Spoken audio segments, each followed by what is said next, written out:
October 20th. இன்னைக்கு உங்கள்கிட்ட சொல்கிறது என்னன்னா, நான் உலகத்திற்கு ஒளியாய் இருக்கிறேன். என்னை பின்பற்றுகிறவன் இருளிலே நடவாமல் ஜீவ ஒளியை அடைந்திருப்பான்.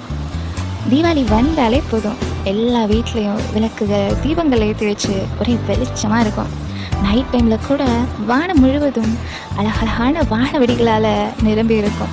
பார்க்கவே ரொம்ப பிரைட்ஃபுல்லாக அழகாக இருக்குல்ல.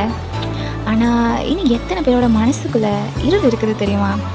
வெளியில் சிரிச்சுட்டு ஹாப்பியாக இருக்கிற மாதிரி காமிச்சிக்கிற பலர் அவங்க மனசுக்குள்ளே நிறைய வலி, கவலை, ஏமாற்றம், வெறுமையை அந்த சிரிப்புக்கு பின்னாடி மறைச்சி வச்சு வாழ்ந்துட்டு இருக்காங்க. என்ன தான் வெளியே வெளிச்சமாக இருந்தாலும் நம்ம மனசுக்குள்ளே இருள் இருந்தால் ஒரு பிரகாசமான வாழ்க்கையை நம்மளால் வாழவே முடியாது. அதனால தான் இசப்பா சொல்கிறாங்க, நான் உலகத்திற்கு ஒளியாக இருக்கிறேன், என்னை பின்பற்றுகிறவன் இருளில் நடக்காமல் ஜீவ ஒளியை அடைந்திருப்பாங்க. ஒளி வந்தால் அங்கே இருளுக்கு இடமே கிடையாது. அதே போல தான் ஏசப்பா நம்ம உள்ளத்துக்குள்ளே வந்தால் அங்கே கண்ணீர், கவலை, பாவம், ஏமாற்றம், நஷ்டம் என்கிற இருளுக்கு இடமே கிடையாது.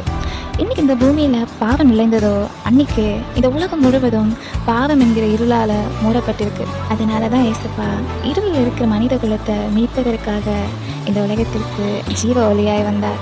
இதை நீங்கள் ஏற்றுக்கொள்ளலைனாலும் இதுதான் உண்மை.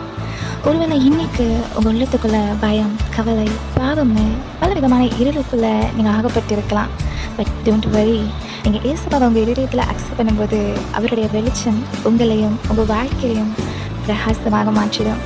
பிகாஸ் அவரை பின்பற்றுகிறவன் இருளில் நடக்கிறவன் இல்லை, ஜீவ ஒளியில் நடக்கிறவன்.